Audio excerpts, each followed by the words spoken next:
Welcome to the Filmlinks Podcast, a bi-weekly podcast where we analyze all that goes into effective filmmaking. I'm Jonathan. And I'm Alex.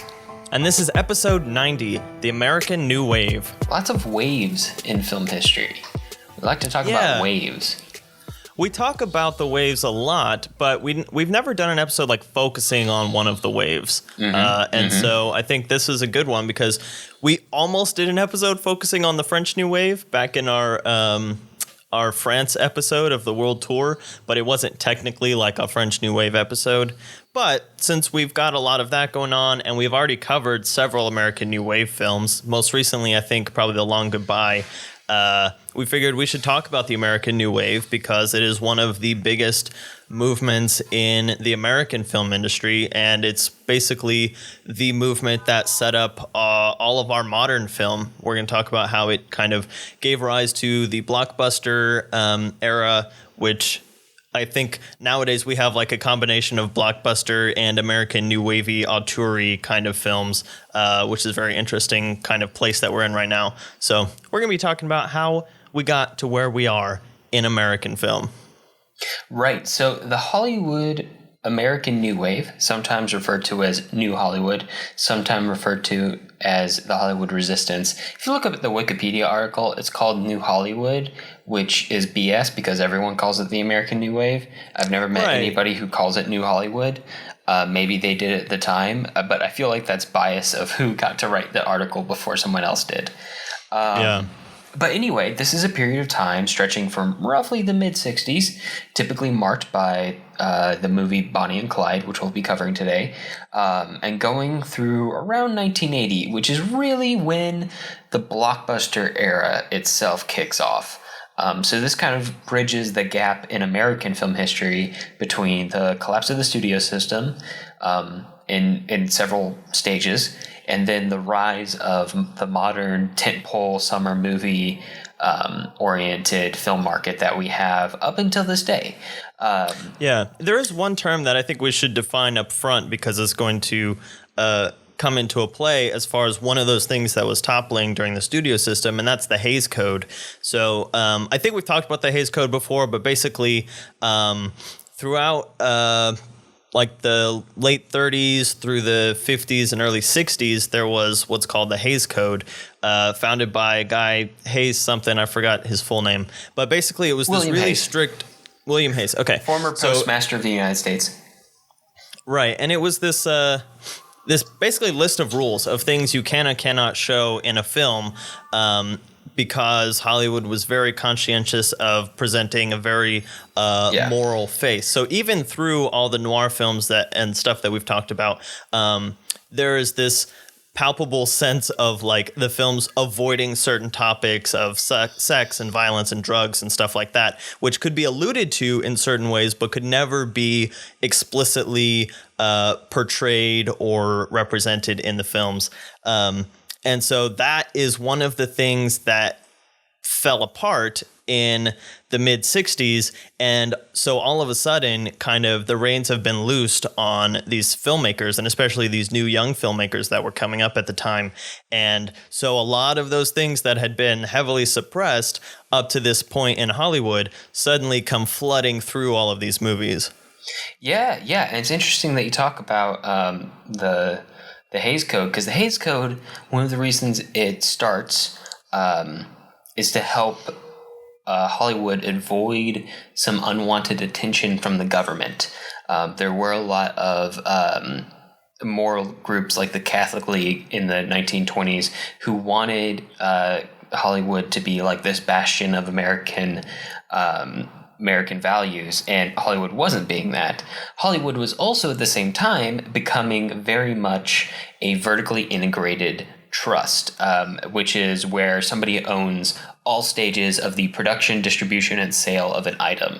So Hollywood owned both the creation of the movies, the distribution of the movies, and the exhibition of the movies. Up until the 60s, movie theaters were literally owned by studios. You would go see stuff at the Paramount Theater that was owned by Paramount, or the Warner Brothers Theater.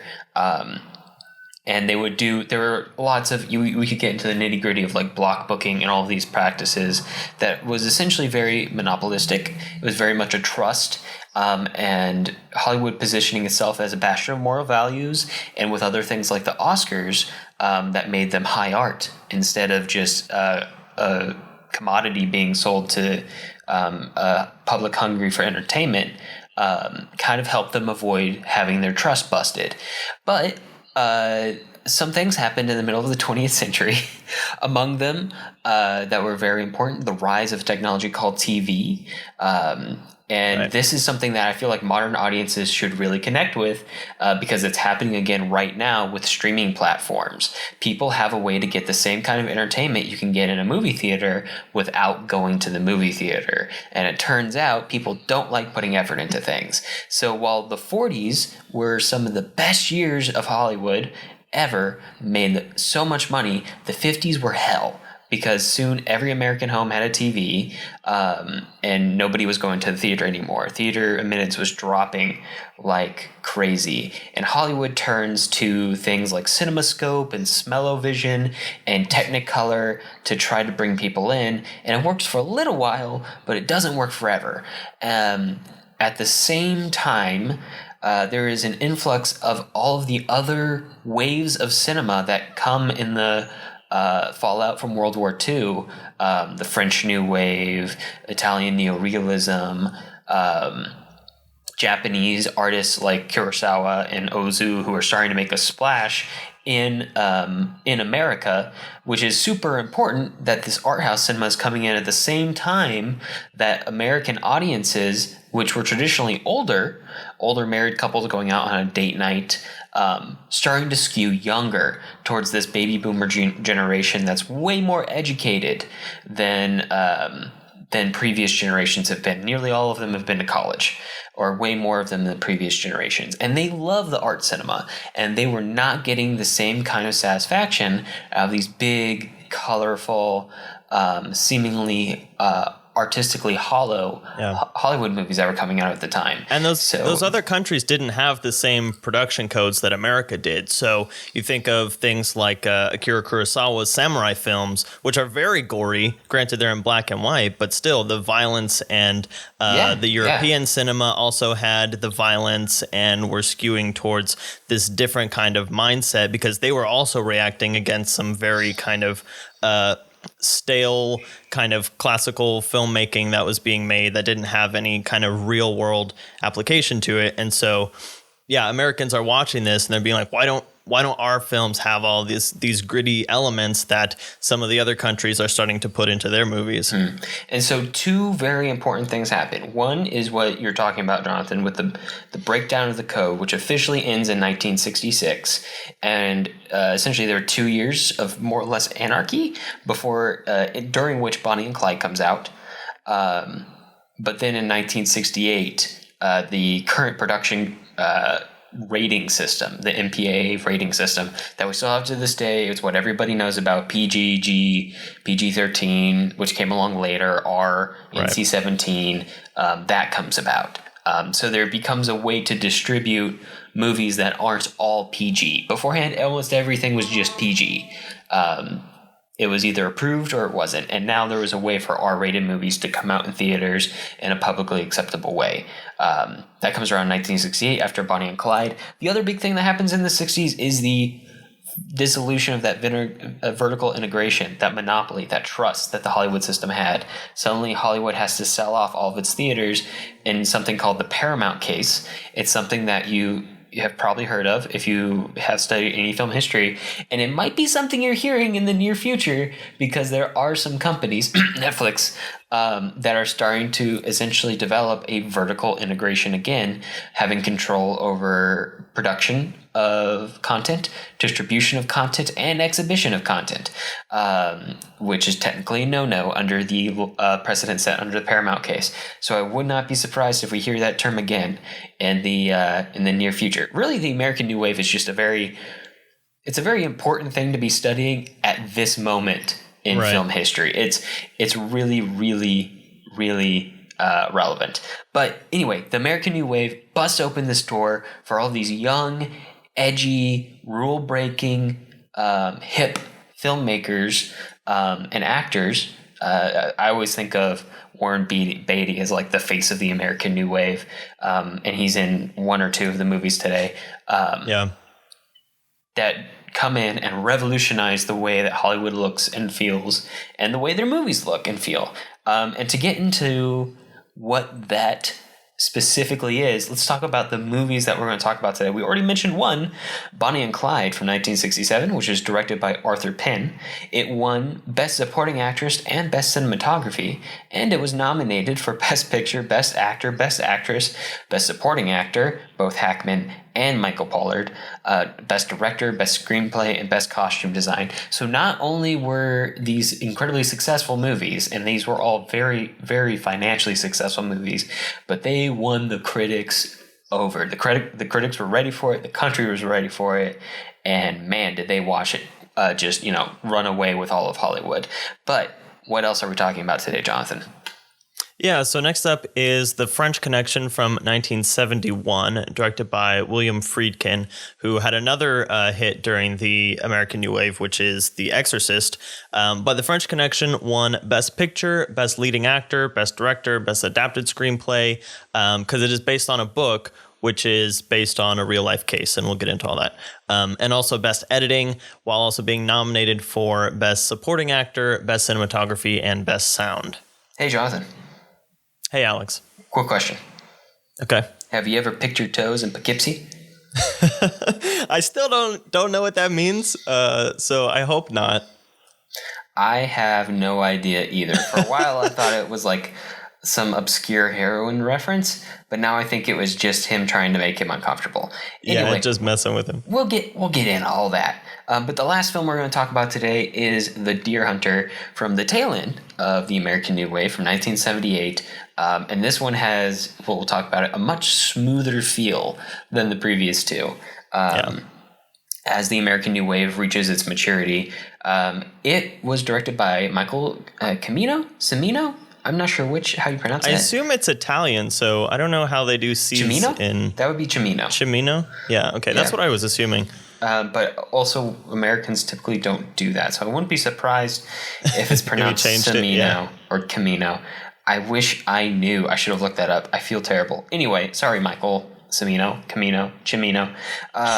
But this film would win Best Picture, Best Supporting Actor, Best Director, Best Sound, Best Editing, which is a lot of Oscars. And of course, it was nominated as well for a bunch, including Best Actor, Best Actress, Meryl Streep. Anybody? She pops up onto the radar around this period. Yeah.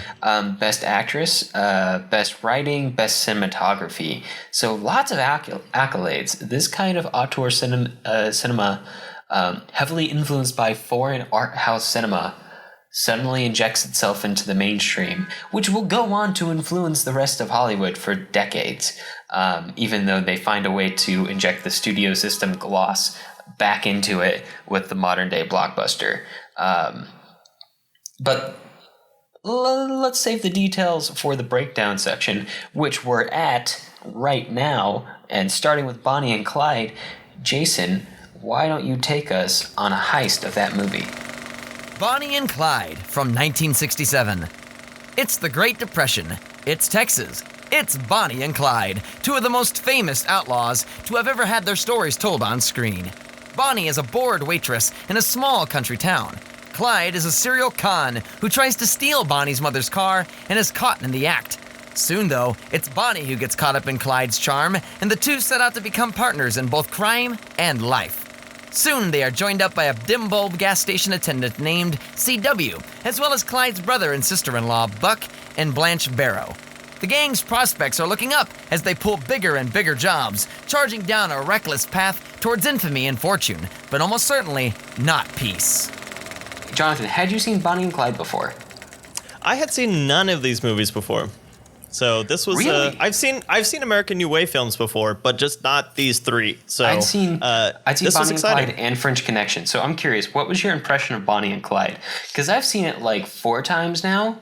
Just because I felt like in college people kept making me watch it. And I enjoyed I it the heard first a lot time. about it. I loved it the first time, but when people keep making you watch something, it starts to feel a bit prescriptive. But what was your fresh take on this movie? Was it exciting? Did it feel rule breaking? Well, I'm gonna put the same caveat that I put on like all of these first impression things, which is that I thought of a lot of other movies that I'd seen that were around the same time period, like Butch Cassidy and the Sundance Kid and Easy Rider, which are both buddy kind of crime adventure movies, tentpole American New Wave movies. Yeah, so that's kind of what I was thinking of while I was watching it and trying to put it in this framework that fits with other movies of that type. And I think along those lines, it still has a very distinctive feel. And I thought that the character development was really good and interesting and nuanced in a way that I wasn't really expecting.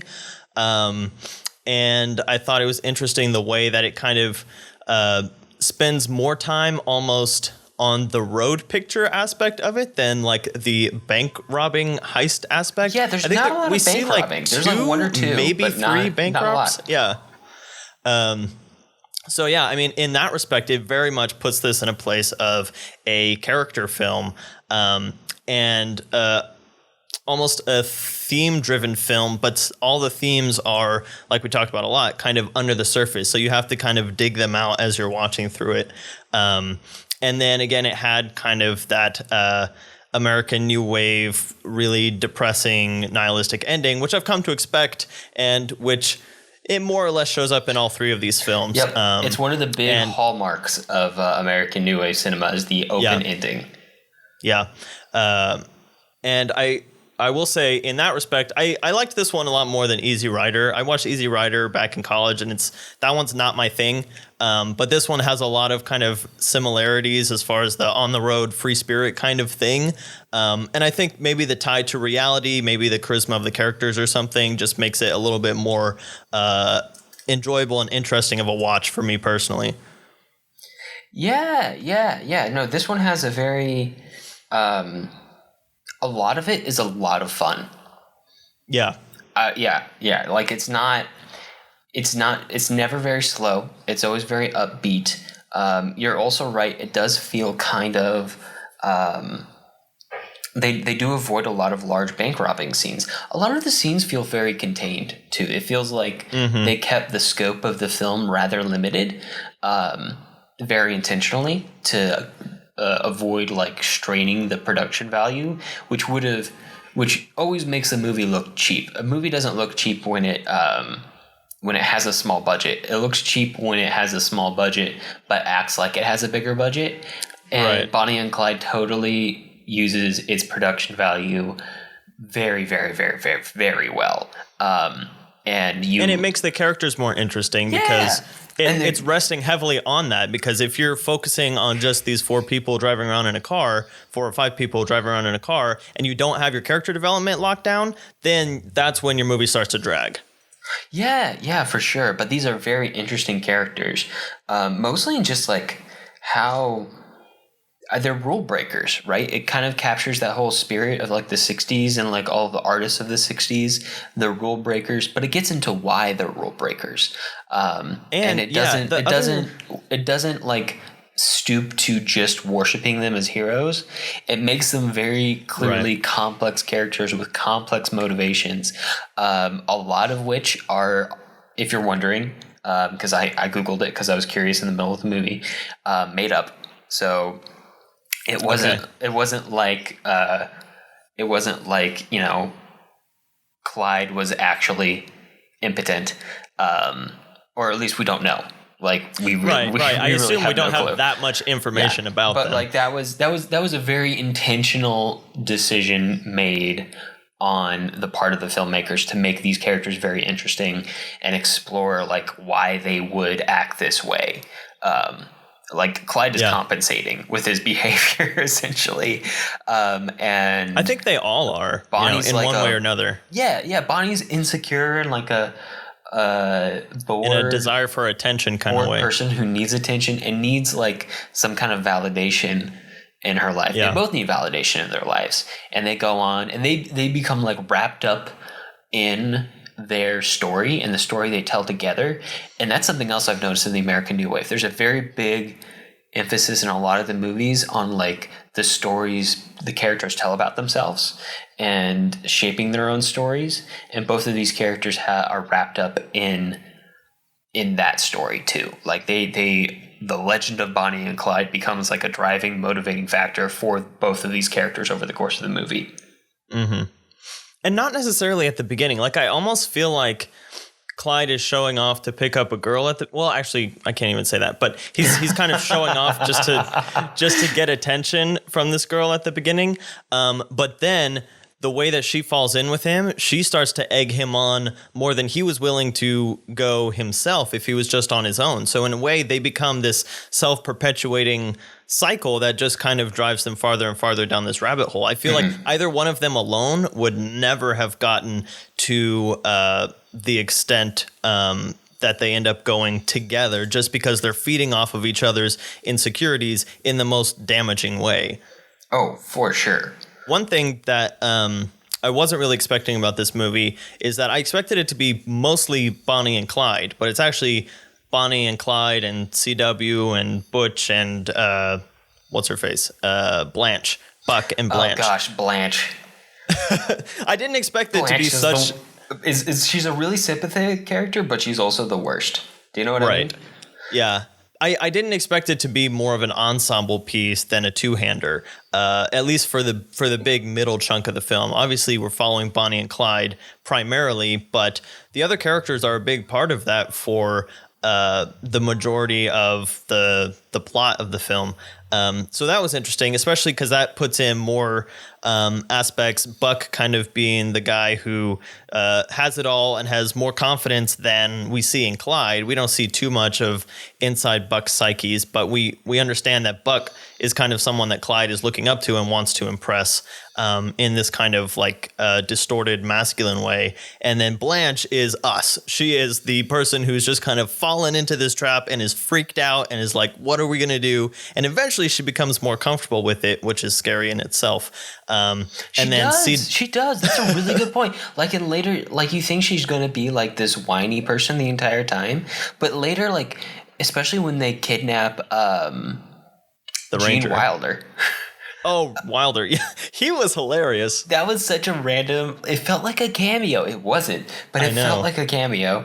I don't even know what the state of Wilder's career was at that point, but I feel like the only reason that he kind of works is because of who he becomes later on, just like as a person. Yeah, no, it's very much like in retrospect, it's very much, why the hell is Gene Wilder in this thing? Yeah, exactly. This is the battle of the genes, but but yeah, no, it's scary how much she goes along with it. And she's going along with it at the same time that the audience is getting swept up into it. And then the movie comes around and reminds you that this is really, really violent and really, really, undesirable. It plays into a lot of things that we talked about in our Alfred Hitchcock Anti-Heroes episode, and a lot of the ways that Hitchcock is able to get you, whether it's an anti-hero film or not, get you on the side of the villain or the antagonist in some form or another. And that's something that's also really indicative of the American New Wave, is focusing on characters who are highly flawed. These are no longer these very polished characters. Especially like at the beginning of the 60s and the end of the 50s, where Hollywood is kind of marked by these large, garish epics and musicals and stuff that all have very pristine, morally upstanding protagonists or characters who become that by the end. This is a big change, and it's something that, again, these people were kind of looking for and weren't finding very much in their films, was these characters that we're following throughout that we sympathize with, but we cannot condone to a large degree. Oh, yeah. All of the... I feel like Bonnie and Clyde was purposefully positioned this way, too, to break nearly every rule that the code had. And yet, Jonathan, even though, like, from one of the beginning shots where, Bonnie is standing in front of, behind a window, completely nude, but... like the window still hides her. Yeah, covered a bit. Like it's using sex to sell, it's using violence to sell, but at least as far as the sex goes in this movie, they don't go nearly as bold as Hollywood's going to get to, because Hollywood goes, I mean, all the way and then some down the line. But at this point, this is considered bold, and that brings me to. And it's almost ironic because the big thing about Clyde is his insecurity or impotence or whatever it is. Yeah, he's both attracted to Bonnie's sexuality and yet like can't act on it at the same time. It's an interesting. It's a very good setup for a dynamic between characters because it leads to a lot of interesting conflict. But I'll put this question to you, Jonathan. Did this movie feel violent to you? Like shockingly violent? No, not in the sense that you mean like the fact that it's kind of normal at this point. There were moments like when the guy gets shot in the face the very first time, which is supposed to be that really shocking thing. I assume it did not hit me as hard as 1967 audiences, but still you're like, oh, wow, his face just exploded. And obviously the ending gets really dark as well. But I would not rank it on the top of my most violent films I've ever seen list. Yeah, right. I will say, except without spoilers, the end scene might be one of the most violent things I've ever seen. It is. It's dark. And and it's not because of the amount of gore shown or like the dramatic way it's shot or the surprising way it's shot. Because it's not really. It's more of the callousness with which the violence is handed down and the excessiveness of which it's handed down and all of the excellent filmmaking up to that point, like the interesting management of themes, the way the cops have been blended in and out of the story just enough, and the utter humiliation of the one cop earlier in the film. All pours into why that scene feels so brutal. Yeah, it is very brutal. In its brutality, it kind of reminds me of the first time that I watched A Fistful of Dollars, which is the year right before this, which is obviously based on Yojimbo, and we talked about that a long time ago. But one of the biggest differences that in A Fistful of Dollars is the scene where the house is burning down and the bad guys are literally just shooting all of the other characters. And that was one of the most shockingly violent things. And it kind of feels like that. It's this fish in a barrel kind of, regardless of what the motivations are leading up to it, just really impassive, violent act just to like get revenge of one sort or another, whether that's has any kind of like legal justification behind it or not. Yeah. And I will say, this film kind of feels, at least when I watched it this time around, maybe because I was purposely being more analytic with it, it felt like it had some tones of like Greek tragedy to it. Like both of these characters have specific flaws that are driving them along paths to their utter downfall. They think it'll take them down a path to their success, but it takes them to their downfall, and they really fall really hard. It's not as explicit. The tragic flaw to downfall isn't as explicitly connected as it is in traditional Greek tragedy, but at the same time, I feel like tones of it are still there. And that I feel like what I'm trying to get at, Jonathan, is that even though this movie is really all about breaking rules and adding a lot of sex and violence into what a Hollywood movie can be, it's still a quality movie. It still has a lot of meaning to it, a lot of depth to it, a lot of really good characters. It's not an exploitation film by any means. But at the same time, Jonathan, I'm really glad you just used that term, because the breakdown of the code and the introduction of mainstream films like Bonnie and Clyde having a lot of sex and violence in them leads to essentially exploitation B cinema that starts up around this time. That's kind of the dark underbelly of the American New Wave. Yeah, it isn't about quality at all. Now, some of those movies happen to occasionally be good or interesting or exciting, but it tends to be that a lot of them are kind of just really bad. They really sold just on the fact that there was a lot of violence or there was a lot of sex in them. Now, of course, that's one of the I would say is probably one of the cons of the American New Wave. There are a lot of people out there who really love those specific exploitation genres, and they would heartily disagree with me. Right.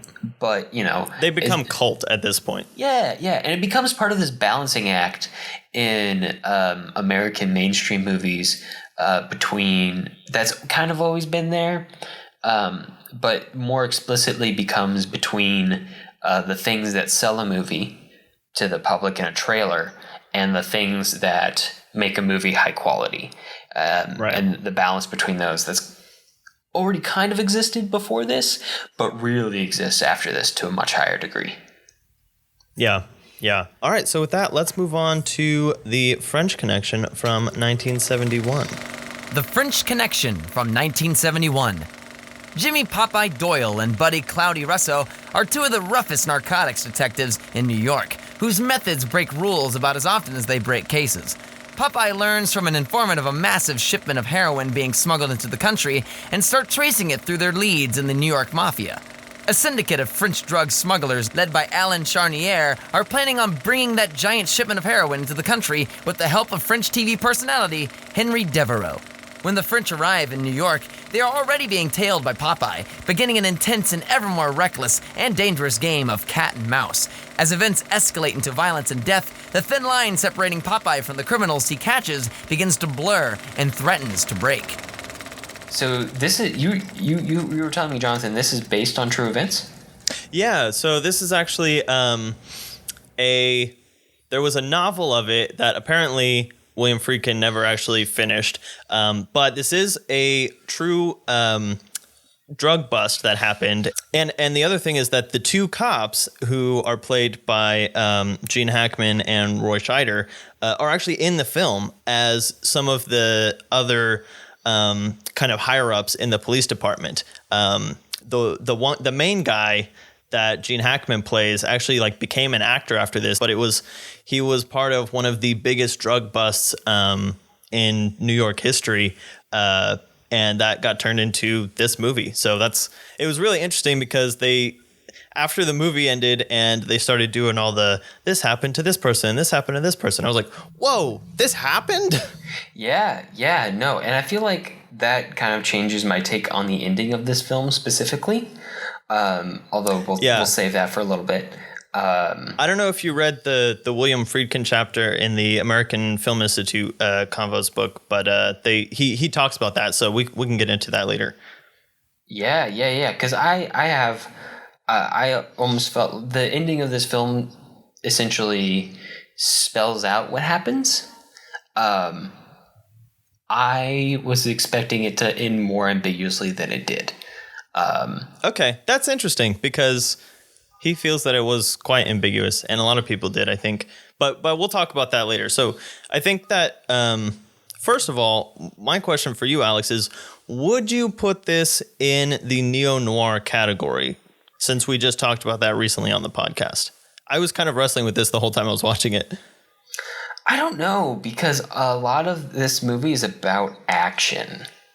Yeah, I don't think it does. I think it's a crime movie that has a lot of dark and ambiguous themes in it, but I think that neo-noir feels more operatic than this one does. This one feels, and William Friedkin talks about this in the AFI Convos book, but it feels more documentary style. And once you know that it's based on a real case, then that kind of heightens that sense of it.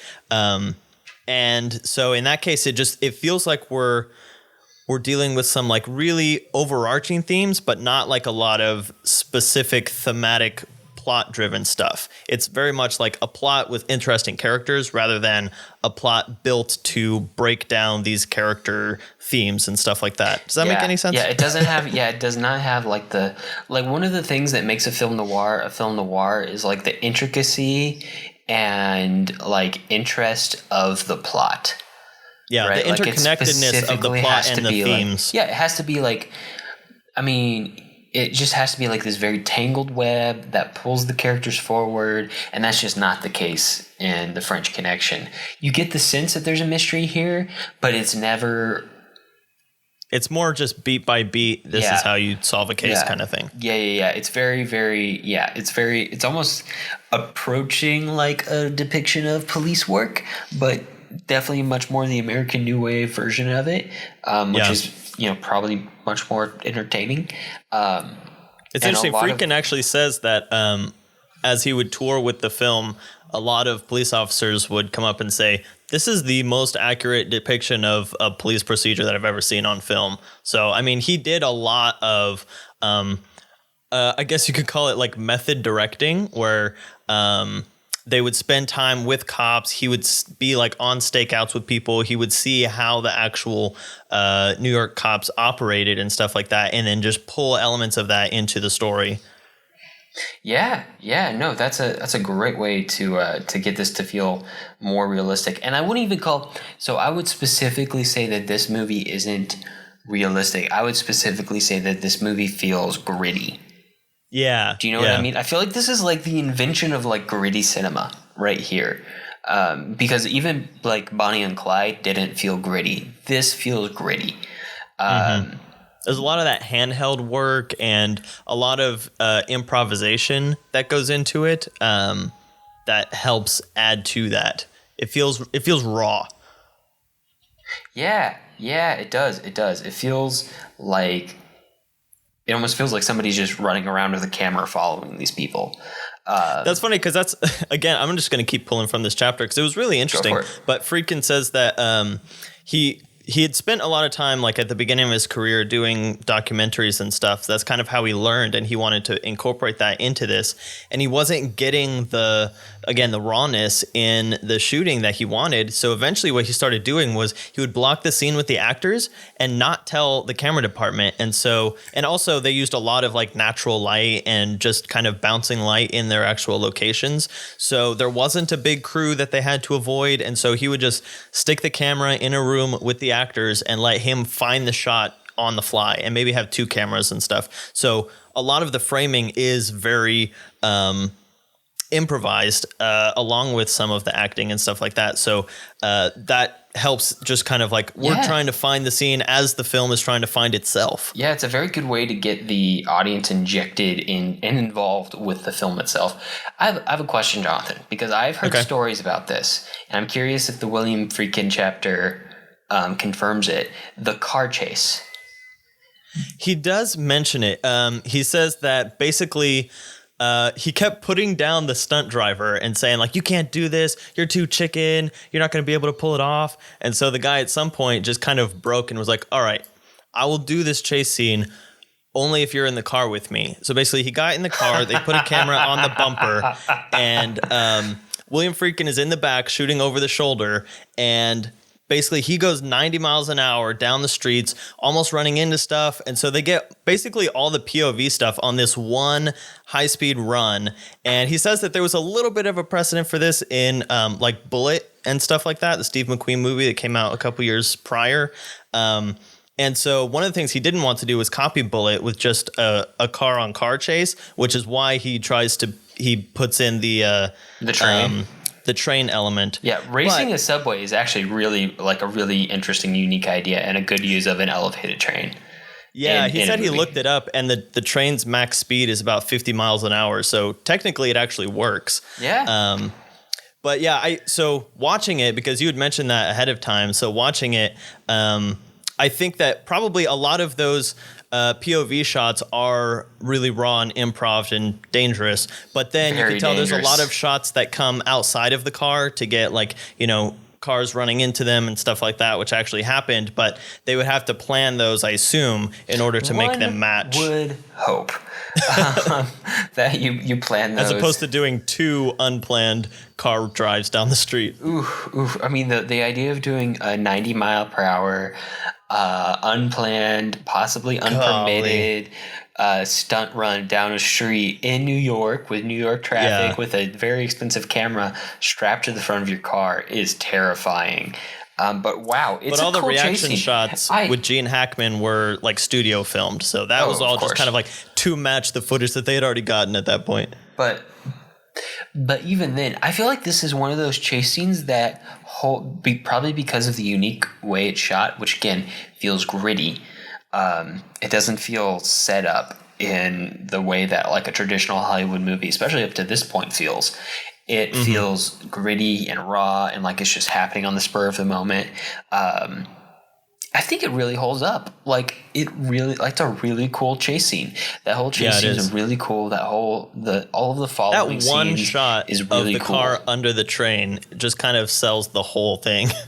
Yeah, no, I mean it's a very, very good chase scene, and there's multiple of those. Not to that might be the largest one, but following scenes essentially over the course of the movie that are all really interesting. The one where they're getting on and off the subway with each other is always fascinating to me. Like they're coming up with fake ideas and reasons to be getting on and off the train because they know they're following each other, but they don't want to give it away. It's a very ingeniously designed movie that almost adds up to a hour and a half long pursuit. Yeah, it does. And it is compelling to watch. Like it's hard once this movie is on, you don't really want to look away from it. There's no real slow time in it. Yeah, you kind of figure out what's going on at the beginning, and then you're just in it for the rest of it as they kind of hunt through the whole thing. And it's interesting because there's not a lot of setup. It's like we get the idea that there's two cops. They don't have much of a life. One of them seems kind of paranoid a little bit. He's kind of seeing crime around every corner. And then once one of those hunches is correct, he suddenly gets on this ego trip. And he just starts chasing it down every dark alley and happens to be right. But every time that he's right, he gets a little bigger in the head until the point where it actually has, dangerous consequences for his teammates because he's so focused on solving the case that he's kind of blinded to everything else. And I think that that's where we do get some of those thematic elements going on. And Friedkin talks about how really the idea that he wanted to play with was the idea of the fact that law enforcement, even though they're doing a good thing, can be these kind of seedy and unpredictable people. Yeah, they're and imperfect the people. Criminals, right. And on the flip side, the criminals can be doing really terrible things, but be, kind of normal, nice guys that, don't have a lot of character flaws necessarily, except for the fact that they're doing crime stuff. And that's doing one crime of the stuff. The new crime podcast from Jonathan Satchel. Yeah. But, it is interesting because Fernando Rey's character, whom we have seen in The Discreet Charm of the Bourgeoisie, of all places, he is very clean cut and, you kind of sympathize more with him as just like a put together human being than you actually do with Hackman's character. But you can't condone him. And then that's how Hackman becomes the anti-hero of this film, is that like, you have to applaud him for trying to do his job and clean up the streets and do this drug bust and everything. But at the same time, you just don't really like him as a person. He's too rough and gruff. Yeah. You get the sense that he's just is danger incarnate, right? Yeah, he's a kettle ready to boil. Yeah. I mean, he's a kettle ready to boil. He's Popeye freaking Doyle. That worked out. The short form poetry podcast. Oh my gosh, that would be great. But I can see a lot of you were talking about the raw style, and thinking back on the film, I can see like a connection between this film and how it kind of grows up, and we see it again in some movies that we really love, which is the Bourne films, and how those films as espionage films use a lot of that handheld and long camera lenses and stuff like that in order to get this very distanced feel to just the technical side of the films. And you can see that here in Bourne. It feels a little bit more choreographed and set up, but you can see that as a more polished version of what Friedkin is doing with the kind of documentary style of this movie. Yeah. I was when I was watching it this time, I thought that this was maybe this might be the line between what a old Hollywood movie looks like and what a modern Hollywood movie looks like.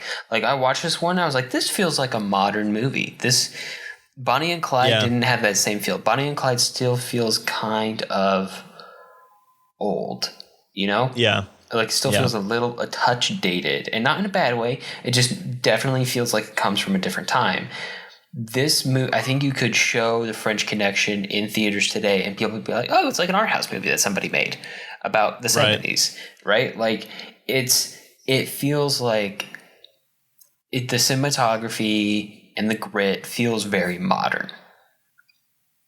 Yeah, I can see that. I don't know if this is the line in the sand, so to speak, but I feel like this is a good marking point. I think it's the pacing, and also I think that handheld style has become so prevalent that that's probably another big element to how comfortable we feel with the style, because I don't think that it was as prevalent in that kind of movie ahead of time. Like, you think of even The Long Goodbye that we talked about, which was also a crime movie, kind of a espionage kind of a deal, but the camera always had very kind of fluid movements, even though it wasn't necessarily like very focused in every scene. Even though it was wandering, it still felt very fluid, and like it was definitely on big production equipment. This movie feels like a dude with a camera running around trying to keep up with the scene. Yeah, like it could almost be a documentary. Right, exactly. So yeah, okay, let's talk about the ending, Alex. So tell me your impressions of the ending, and I'll tell you at least what I got from William Friedkin's chapter in the AFI book. Okay, so are we going into a spoiler section? Yes, this is spoilers. Sorry about that. This is big ending conversation. Cool. So Popeye Doyle goes into the room, and there's a shot. He's going into the room after the guy that they've been chasing. Yeah. Goes into the room. There's a shot. I thought it was a question of to who shot who. And then the screen goes blank, and I was like, "Oh, they're going to leave it on that ambiguity. Like, did the danger of Popeye Doyle finally turn on himself and get himself killed for a change?" And then they start with because it's based on true events. They start with the essentially like end of the documentary credits, where they tell you what happens to everybody over the long run. Right. However long it took them from the end of shooting the documentary to the release of the documentary, what the update section, and they were like, he was never caught. And I was like, at first I was like, oh man, so he got away? Why would they get rid of the ambiguity? And then it took me a while, and I realized, oh, he was never caught, air quotes. Popeye probably killed him, and then they just covered it up. Yeah, actually, I didn't think of it like that, but that's I kind of like that. But yeah, basically, he really was never caught, and I don't think he killed him. But the way that Friedkin talks about the end is they were cutting the end scene, which, first of all, I liked a lot. I thought that it felt very Orson Welles-y, of him kind of walking through this broken down building, kind of chasing this mysterious bad guy kind of deal. And he said he almost did some really kind of esoteric stuff, like having little shadows go past the doors, or even like the figure of himself wearing the Santa suit from the very beginning and stuff like that. But he decided that was too artsy and he scrapped it. But basically he says when they're editing, he goes back behind there into the room, and like the last day of sound mixing, he was like at a gunshot just to end the film on a bang. That was like his only reasoning. And so he had to justify that to a bunch of studios and make up all this stuff. Like, maybe there was one last shoot between them. Maybe it was Roy Scheider's character shooting the body of the narcotics agent that he killed on accident, quote unquote, to kind of cover it up and make it seem like it wasn't only his fault. So he like came up with all these different reasons that he really wasn't thinking of. He just wanted something a little more exciting and mysterious. And he says that as he talks to people about the movie, everyone has a different interpretation of what the gunshot at the end means. And so he kind of likes the idea that everyone can just kind of figure out what it means on their own, which is interesting. Not usually my favorite way to just kind of like hand stuff to the audience, but there you go. He didn't have that much thought put into it. Hey, I think we can all agree. I don't know why this suddenly sprung into my mind, but I think we can all agree that that decision was still like 5,000 times better than the new Cats trailer.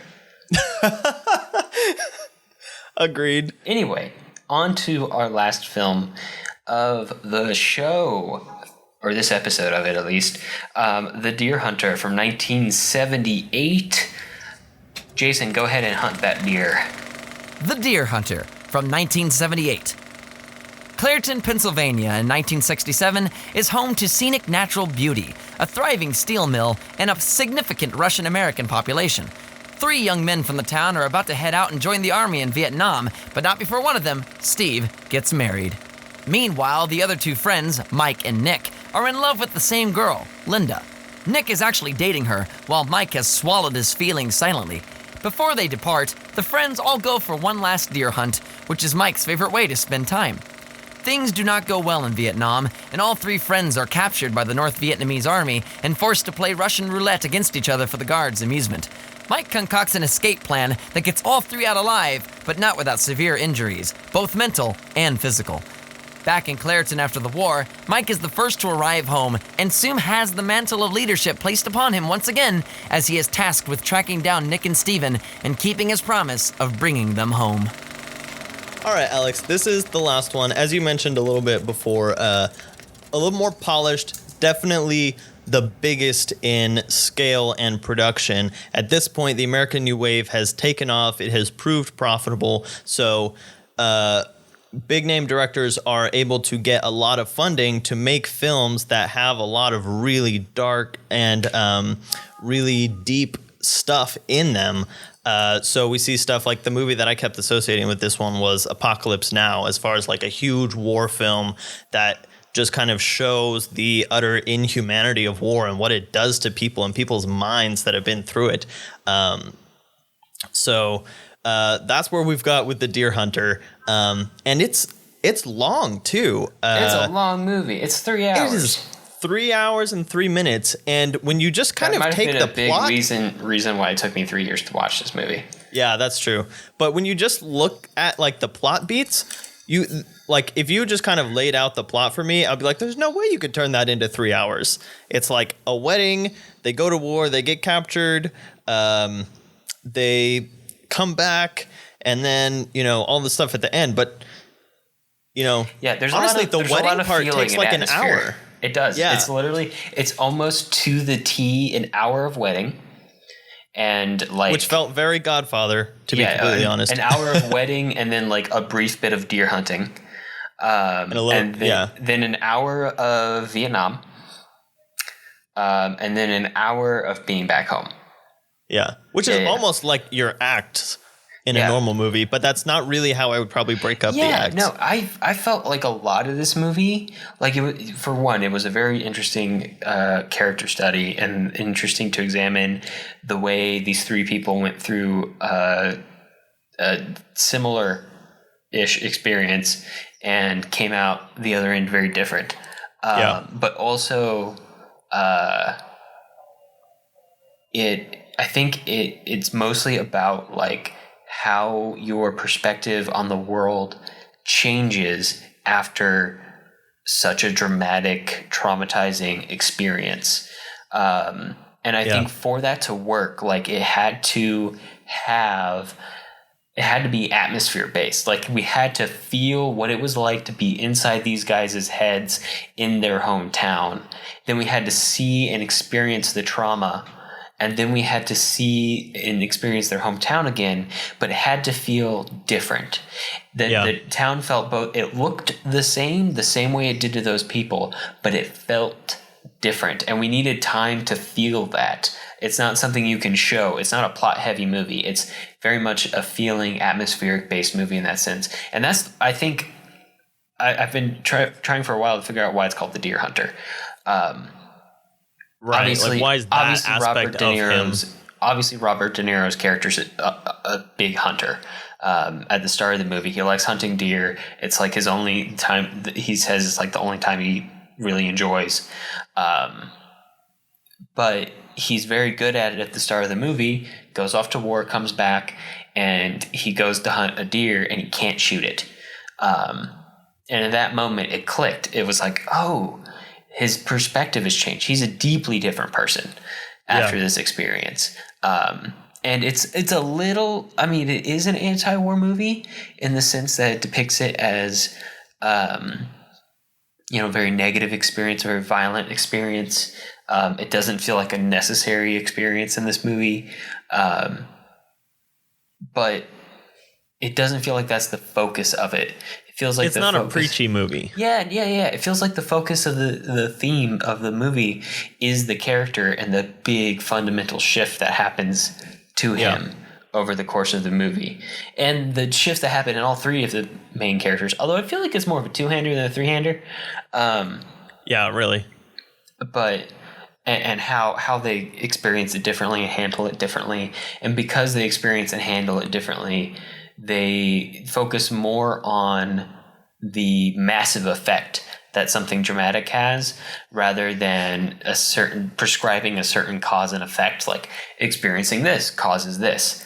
Right. But rather they say, this is a big change. This is a big thing to happen to somebody. And it's relevant at the end of the 80s or at the end of the 70s, at that period of time when the whole country is flooded with veterans of the Vietnam War.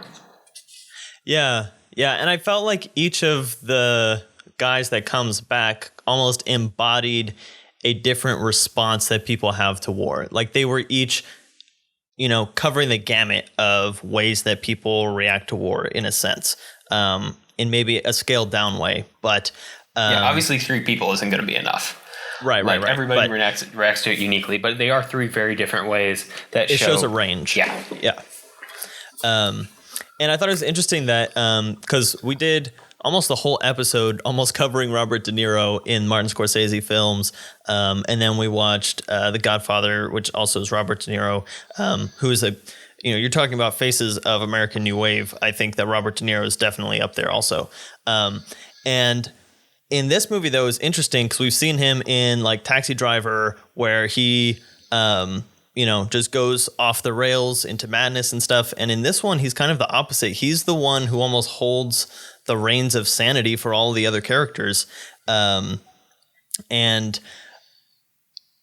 he does, you definitely get the sense that he could go over the edge at the end. Like there are moments where he kind of explodes a little bit after he comes back. But for the most part, while he's there and when he's back, he's got the coolest head of the 3. And it's interesting because he has to kind of keep that that morale going the whole time. Like all the weight of this emotional baggage is kind of put on his shoulders. And De Niro pulls it off great. And it's interesting, though, as far as following these characters, one of the things that was a little jarring to me was the fact that, like we said, there's basically the course of 24 to 48 hours that the first hour of the film consists of through this wedding and then a hunting trip the next day. And then we jump to the war, and then we jump to a couple points in the war, and then we jump to after the war, and we jump through a couple points after the war. And so all of a sudden, time goes really slow for the first hour, and then all of a sudden we're cutting out bits and pieces, and we're trying to fill in the blanks as we go through, and we don't really know why they lost touch or what happened to people, and we're trying to figure it all out.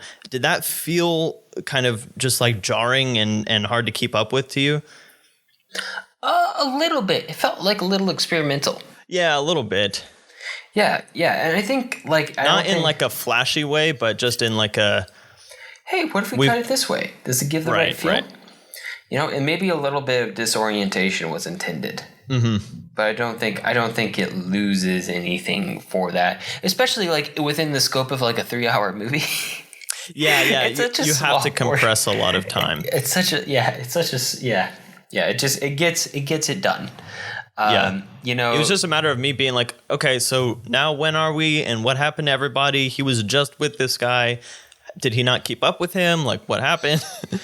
It was interesting. With each of the guys. And then he had to go back and backtrack. It's interesting. I was reading a piece that was talking about some advice that John Ford and John Wayne gave to a younger actor on one of their films, which is like sometimes there's a bad scene. It's got to be there. You don't like it, but it's got to be there, and you just get through it as fast as you can, and you move on. And that's just the way it is. And I'm like, well, if John Ford thinks that, and he's one of the master filmmakers out there, and I'm not just saying that because it's prescriptive or that's common thought. I'm saying that having watched a bunch of his movies and agreeing with that actively, being like, sometimes you just need to get info in there, and sometimes you've earned enough credit with the audience to just be like, okay, well, we're gonna have to do this now. It's not gonna be your favorite part of the movie, but it's gonna make everything make a lot more sense in about 5 to 10 minutes. So here you go. And just get through it. So it almost feels like one of those. Yeah, I could see that. Would you feel like this is an epic? I don't know. That's hard to say because it feels like it has two very separate locations or settings. It has the home and the war, and those are very separate. I feel like in Lawrence of Arabia there was because you kind of made this connection in our notes here. I feel like in Lawrence of Arabia, there's a little bit more of you feel him traveling over, getting acquainted. We're watching him change, and then he comes back, and we're seeing that difference. But there's a little bit more like overlap of in between those stages. This one felt like home, cut, war, cut, home, and then we're seeing those differences. If that makes sense. Yeah, there wasn't so much journey. Well, yeah, it's not an adventure. There wasn't like a lot. Yeah, there wasn't. I definitely wouldn't call it an adventure. In the way that other war films, like, again, Apocalypse Now, feel like more of an adventure. Yeah, not necessarily. Yeah, and definitely in various amounts of positive or negative connotation. Right. But no. The journey he takes in this one is very mental. Yeah, very mental, very emotional. It's not a very physical one. So I could see that description. It's like an emotional epic. Right. So it's got the scale, but it doesn't feel like it was produced to be this big. Like, I don't think it was marketed as come see the spectacle of the century. I think maybe that's the thing. It's not like a spectacle movie. It's very much an introspective movie. Yeah, very, very much so. It's a movie that happens mostly inside the mind. And not to say those things have to be completely separate, because I think Lawrence of Arabia does a good job of doing both, and Apocalypse Now does both. But I think this one focuses a lot more on those internal changes than showing off all the big things that happened to create those internal changes. Like, okay, so one of the things that started, and I really like this movie, by the way. I'm pointing out a lot of things that I was kind of like working through in my mind after I watched it and while I was watching it. But did you feel like the Russian roulette thing happening when they get captured and then happening again when they get out, did that feel coincidental? Like, how is Russian roulette so prevalent in Vietnam, I guess? At first it did. And then I realized it's just kind of one of those things. It's thematic that you got to do to make a movie work. Yeah. In movies, you only show the convenient things. You don't show the dozens of times he stumbled upon like something completely unrelated to Russian roulette. You only show the one time he stumbles upon Russian roulette. And two, it was thematic. I mean, even down to like their mining town in Pennsylvania. I don't know if it was a mining town even. They just did a lot of steel work. But their industrial town in Pennsylvania having basically huge Russian immigrant population. It was all. I never actually put that connection together. But they're heavily Russian. Yeah, it was all connected, which makes the movie feel more cohesive, which is good. It feels like a very cohesive movie to me. Yeah, no, it does. It feels like it knows what it's doing, which is what makes it really work. Yeah. Sometimes, so you know how sometimes people tell you to if you're having trouble feeling confident, Jonathan, to just pretend like you're confident, and then eventually you will be confident. Yeah, fake it till you make it. Yeah, fake it till you make it. I feel like sometimes movies do that, and it works. And it definitely feels like this movie knows exactly where it's going. I don't think it's faking it by the end. Right. But if it's just so confident and it's leading you down this path without, any kind of big swerve or anything like that, it just feels like it knows where it's taking you and it just takes you there. Yeah. So what did you think about the Meryl Streep side plot? She is a fantastic actress who did a lot with a very small role. Yeah. And they spent a good deal, like a decent amount of time on it throughout the film, though. Like, we really get this sense that Robert De Niro's character really likes Meryl Streep's character, but she's engaged to his best friend, and you're like, okay, is this gonna like boil up and explode and create this tension between the two, which is never completely fulfilled, which is probably part of the point. It makes these characters feel very well-rounded because everything that they do doesn't necessarily have a direct implication on the overall plot. Like the same thing with the other guy who gets married and his fiance then wife is pregnant, not from him, which never really comes up again, but is maybe just one thing that adds into his mental state by the end. That kind of felt like what Meryl Streep was in this also. Yeah, a little bit. Yeah, I mean, it's a good movie. It's a confident movie. It has a distinct feel, and it feels very different from like we already talked about this, right? But it feels smoother than the gritty or jarring, the gritty in the case of The French Connection, jarring in the case of the surprising violence in Bonnie and Clyde, the earlier films of the American New Wave. It feels like a good transition out of the American New Wave. Because this film, even down to like all of the gauzy diffused light in the hometown, which just becomes so prevalent in prestige pictures of the 80s. I'm doing a watch through of Oscar Best Picture winners. I'm watching a lot of ones from the 80s right now, and they're all so diffused and so soft. I'm like, I get it. It's soft light. It's also a genre thing. It's like a drama thing. It's a little bit of a drama thing. It still drives me a little nuts, just personally on a static basis. But it does. I'm just pointing it out because it's in this movie. It's mostly used in the hometown where stuff is supposed to be comforting, rather than in the Vietnam segment. But it is there, and it does feel like a stylistic transition of something that we're going to see in the more settled Hollywood of the 80s. Yeah. And I think also, like, before we move off of this film, the main thing of the Russian roulette, and the only way you can make the Russian roulette shocking is to show at least a couple people actually getting the bullet chamber of the gun. This is something that would not have been possible during the Hays Code in any way, because I think one of the stipulations of the Hays Code is that if someone is being killed with a weapon, the person using the weapon and the person being killed by it can't be shown in the same shot or something along those lines. And I think I saw like a clip of Clint Eastwood talking about this and how Sergio Leone didn't know this when he was making A Fistful of Dollars, and so he would just show people shooting each other, and Clint Eastwood never kind of told him the rules. I haven't been able to find that clip again, so it may be apocryphal. But this film relies heavily on the shock value of the Russian roulette and that tenseness. And if we don't believe that we're ever going to see someone shoot themselves in the head, then the whole movie falls flat on its face. So this is kind of, as an example of the American New Wave, this is a film that doesn't exist without the American New Wave, I think. Oh, for sure. 100%. Yeah, you can't approach the themes that they approached.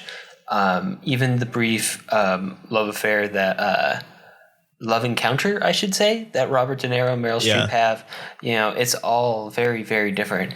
It's come a long way from the days of Western shootouts and the Walls of Jericho in It Happened One Night. Much more explicit. And I feel like this movie uses it specifically for thematic purposes. Right. Again, it's not exploitative of those elements, but those elements are necessary for the film being effective. Yeah. It feels like it used it well. It feels like the American New Wave in its maturity. Right. Before it becomes old man blockbuster. Yeah. And again, the last thing I want to bring up about this movie that we haven't brought up about the American New Wave, but I think it's a big deal. It's at least one of the aspects that I learned back in film school. These films, honestly, are really bad examples of it. But one thing that happened in the American New Wave is pop music started entering the soundtracks of these movies rather than just specially written, composed scores and or classical music that had kind of stood the test of time. In The Deer Hunter, we get a lot of, it's mostly diegetic music, but in a lot of American New Wave films, such as Easy Rider and Butch Cassidy and the Sundance Kid and a lot of other ones, those really popular songs of the time were being used as elements in montage sequences and stuff like that, which is something that we see all the time nowadays. Is totally normal, but it wasn't before this period of film history. And you know what? That actually kind of goes into one of my favorite directors because Wes Anderson pulls a lot of his techniques from the American New Wave and from films of the 70s, including use of pop music. Although at this point in time, the music he uses is rather obscure, but still, the point is, it's music used not composed explicitly for the use in the movie. There you go. That's The Deer Hunter, y'all. All right, shall we move into overall notes? Absolutely. So, we've already been going over like a lot of these hallmarks, but again, these are movies that can't be made when you're working with a studio system that is so concerned with its assets.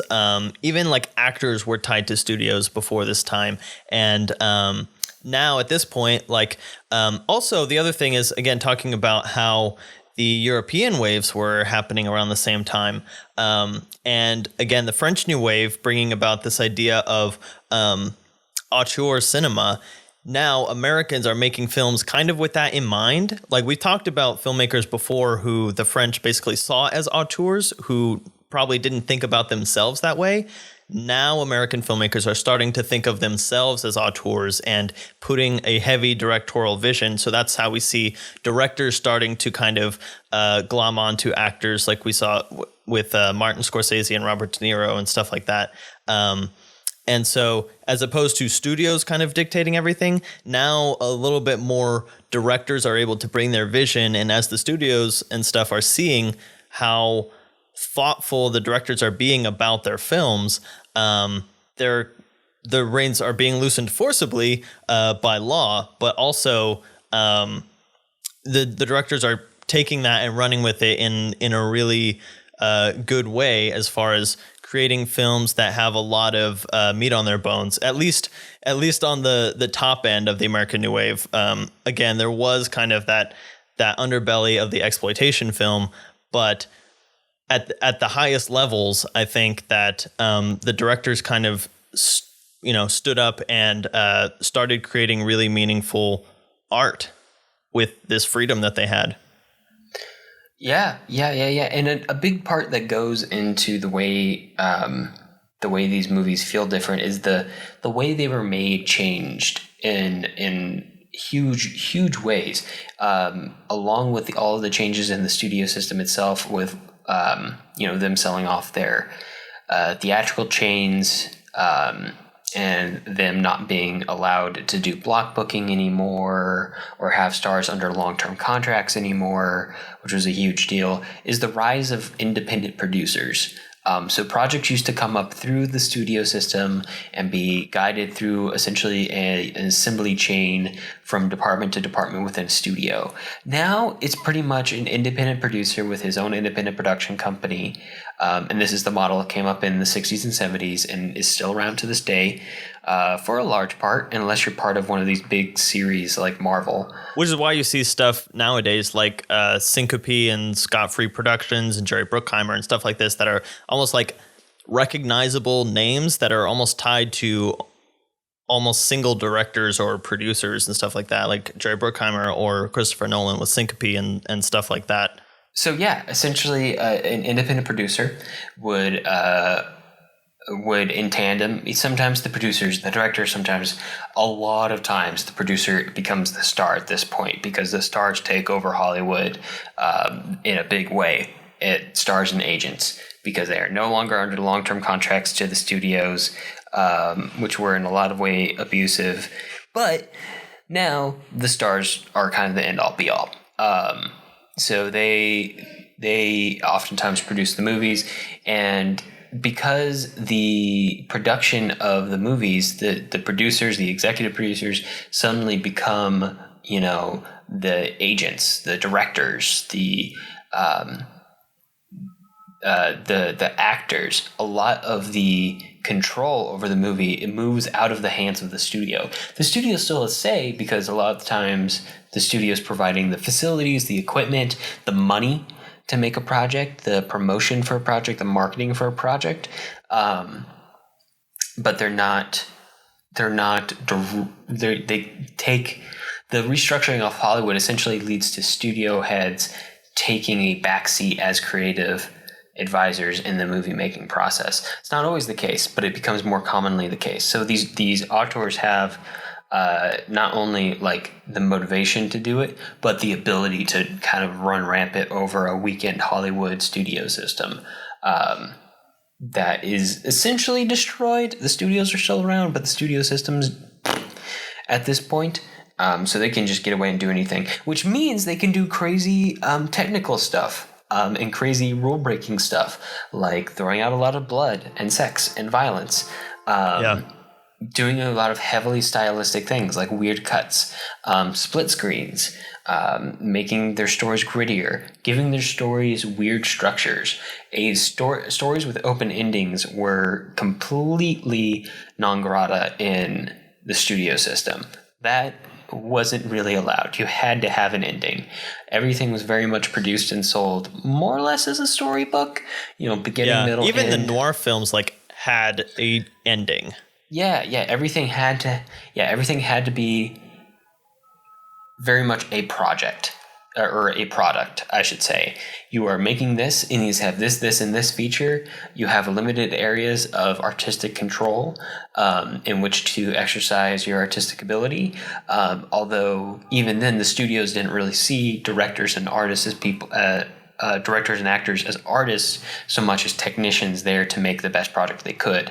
And a lot of times, directors saw themselves in the same way, but suddenly outside of that box, you have the ability to put all of your own style on this. And suddenly, with the advent of lighter camera equipment and zoom lenses, you can do crazy stuff, like in The French Connection, where you have a lot of zooms and a lot of zoom lenses and freewheeling cameras all over the place. It's very similar to a change you see between silent movies to early sound era pictures where the microphones are so big that you can't move the camera, to the golden age where you can move the camera so you can have interesting cinematography, to the American New Wave where you can really move the camera so you can just do it everywhere and run around on the subway and down the street and drive your car 90 miles per hour in New York, except definitely don't do that last one. You can go all over the place, and you're free to experiment and innovate, and it doesn't always work. We are definitely only talking right now about some of the best movies the American New Wave made. Yeah. There are bad ones.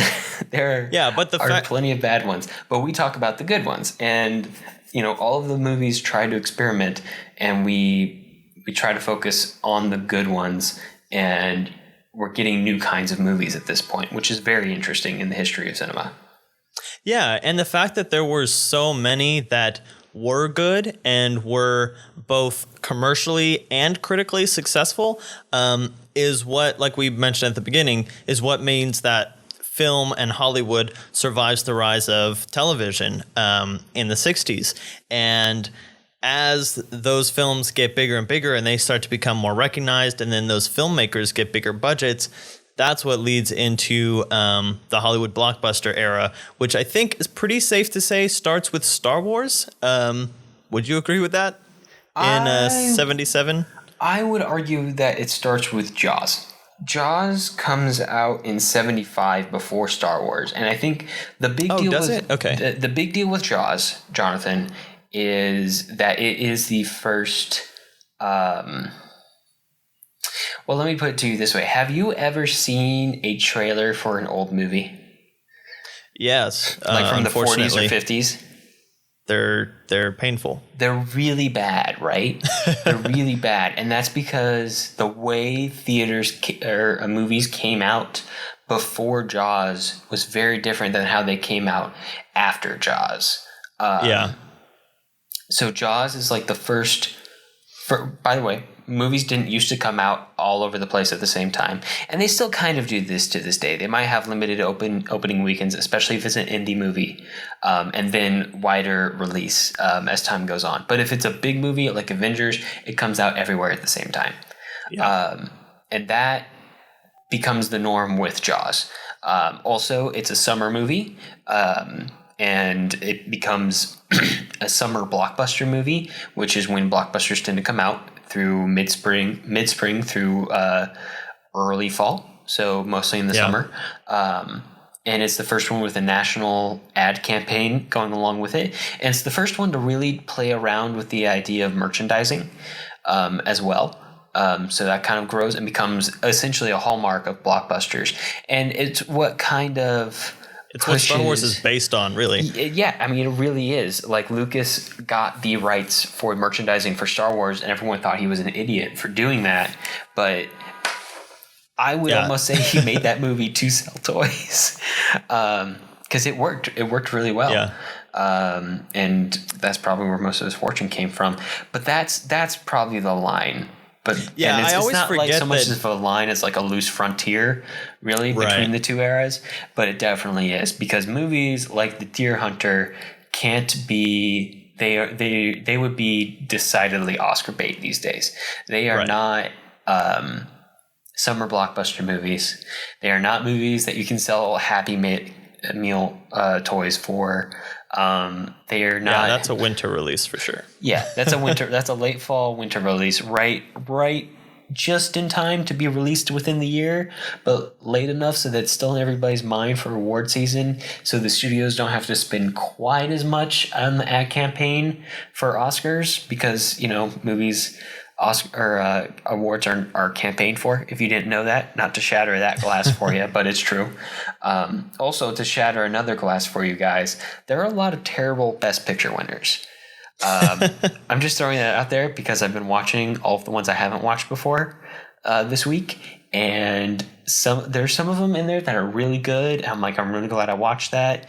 And some of them I started watching, I was like, well, this is bad.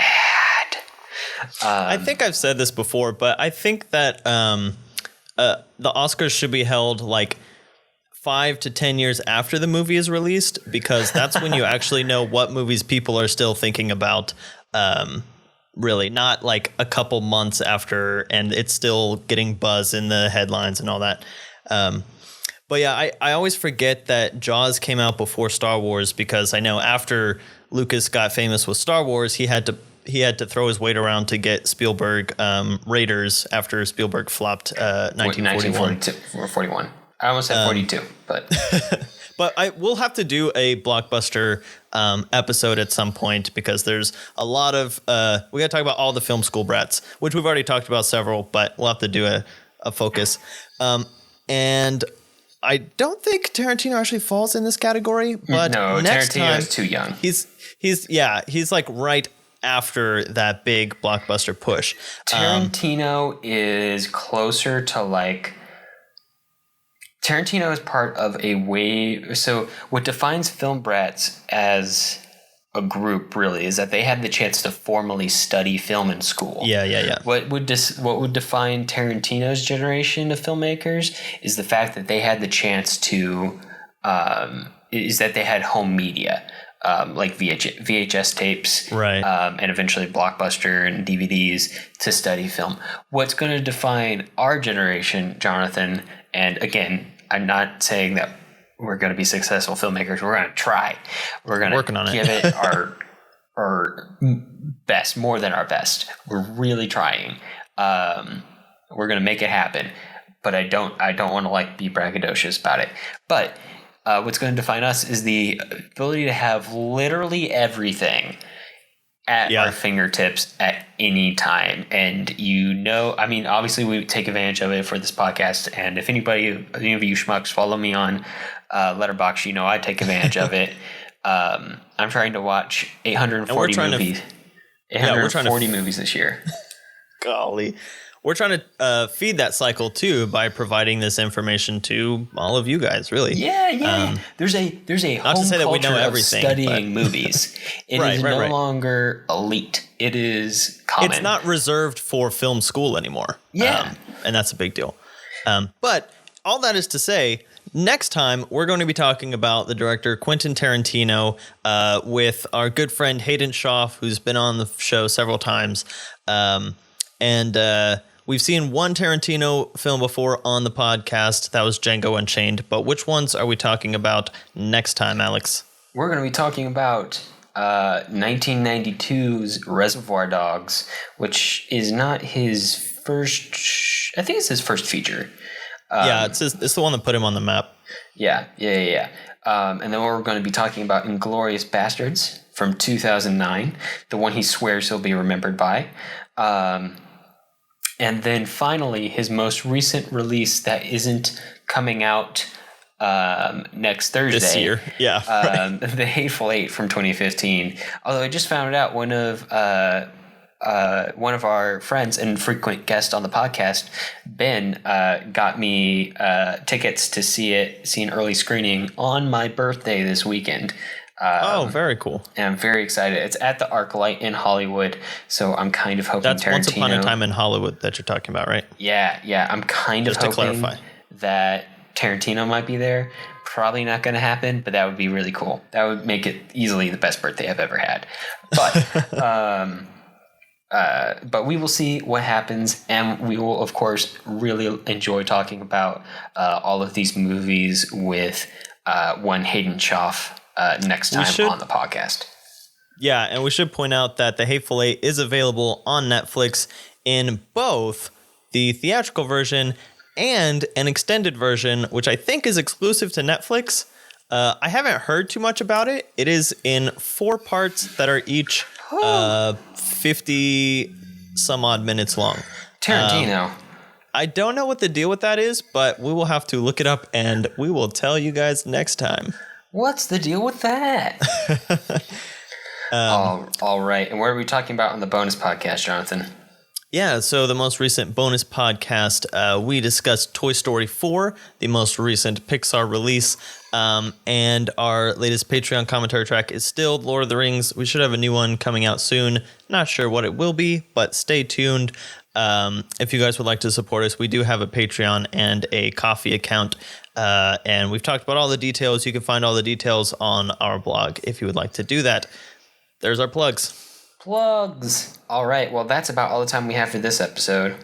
If you have movie suggestions for us or just want to reach out, I can be found on Twitter at JSSatchel. And I'm at Alex Garinger. And I'm at the Blue Jay, 1994. And to find links to things that we talked about today, you can view them on the blog at thefilmlings.com. If you like the show, let us know. Leave us a review on iTunes so other people know what we're all about. We definitely appreciate it. Talk to you next time. All right, see ya.